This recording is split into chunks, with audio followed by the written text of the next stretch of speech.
feeder un petit peu particulier, le méthode feeder Banjo de chez Preston. Alors particulier en ce sens où ce méthode feeder ne possède pas de structure faisant saillie et est destiné à utiliser les pellets et uniquement les pellets.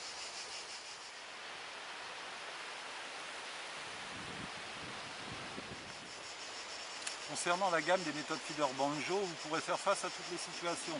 Effectivement, le méthode feeder Banjo est décliné en deux tailles, small et large, ce qui permet de transporter plus ou moins de pellets sur le lieu de pêche, sur le coup. Et vous aurez aussi différentes propositions en termes de poids, avec des 15 grammes, des 30 grammes, des 45 grammes, déclinés aussi bien en taille small qu'en taille large. Donc vraiment un grand choix pour faire face à toutes les situations de pêche, que vous pêchiez en plan d'eau peu profond ou en plan d'eau beaucoup plus profond.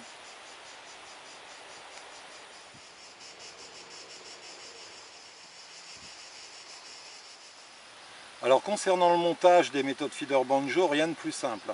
On va tout simplement faire passer au centre du méthode, dans ce tube, le corps de ligne qui va ressortir de l'autre côté, donc ici. Et pour faire la liaison entre votre corps de ligne et votre méthode feeder, on va utiliser une perle qu'on appelle Quick Change et qui est une perle qu'on trouve dans la gamme des produits Corom. Alors c'est une liaison par boucle. Et ensuite, donc, on a son bas de ligne. Alors bas de ligne qu'on peut utiliser aussi bien avec des bouillettes qu'avec des pellets ou tout type d'èche, qui est relié donc à la perle Quick Change Bead. Voilà, rien de plus simple. Alors dans un cas comme celui-ci, donc le montage ne sera pas autoférant, puisque la perle ne vient pas se monter serrée à l'intérieur du méthode feeder comme on le fait avec les méthodes feeder plat. Si toutefois vous préférez pratiquer la pêche avec un montage autoférant, on pourra tout simplement utiliser ce qu'on appelle des petits stop float. Alors ces stop float, vous pourrez les positionner tout simplement en amont du méthode feeder, c'est-à-dire sur le corps de ligne, ici, de façon à ce que celui-ci soit bloqué et assure l'autoferrage au moment de la touche. Concernant l'usage des bas de ligne, vous pourrez utiliser une multitude de possibilités, à savoir qu'on peut utiliser avec le banjo aussi bien des bouillettes, des micro-bouillettes, des pellets ou des graines telles que le maïs. Alors différents accessoires s'offrent à nous, notamment chez Corom, pour l'exécution de ces bas de ligne. On reviendra là-dessus dans une vidéo ultérieure. Et maintenant, je vous propose de voir comment charger notre méthode feeder avec des pellets. Concernant les pellets, vous trouverez sur notre site différentes marques, avec notamment la marque Berkeley qui propose une gamme assez étendue, mais aussi Dynamite Baits ou Sony Baits, et différentes tailles. On peut trouver du 2 mm comme ces microcarpes, ou alors chez Dynamite Baits du 1 mm.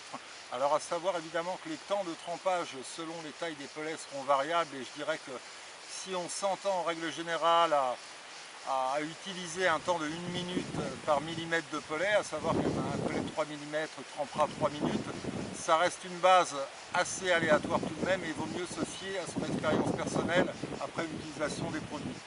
Alors donc différentes marques, différents parfums, du carnet, du fruité, vous retrouverez tout ça sur notre site. Maintenant, si vous voulez, on va voir directement comment les utiliser.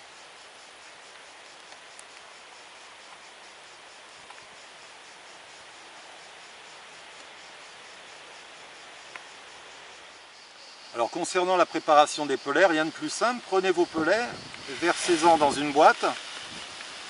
Alors bien sûr, inutile d'en préparer des quantités extraordinaires, vaut mieux en préparer 2-3 fois dans la journée plutôt que d'en faire de trop, car souvent on est confronté à des pellets qui vont sécher, qu'on va réhumidifier, donc c'est pas l'idéal. On va ensuite tout simplement recouvrir nos pellets d'eau, comme ceci, et attendre donc un certain temps. Alors à savoir que là ce sont des pellets microcarpes de 2 mm, donc on attend une vingtaine de secondes et ensuite on videra l'eau tout simplement. Une fois vos pellets humidifiés, vous allez tout simplement au fond du moule positionner votre èche. Alors ça peut être bien sûr du maïs ou une bouillette, voire des pellets de taille plus importante, du 6, du 8, du 10. Vous allez ensuite recouvrir votre èche en remplissant le moule généreusement avec les pellets que vous avez précédemment mouillés, et venir coiffer le tout avec votre méthode feeder Banjo et presser sans excès.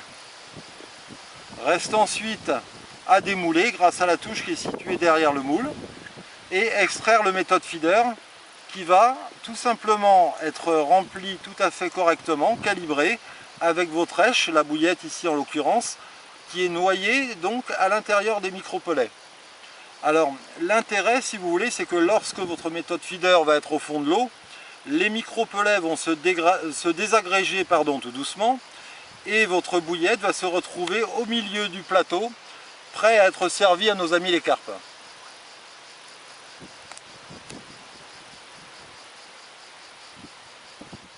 Maintenant qu'on a vu ces quelques détails concernant le montage et le remplissage du méthode feeder banjo, si vous le voulez bien, action!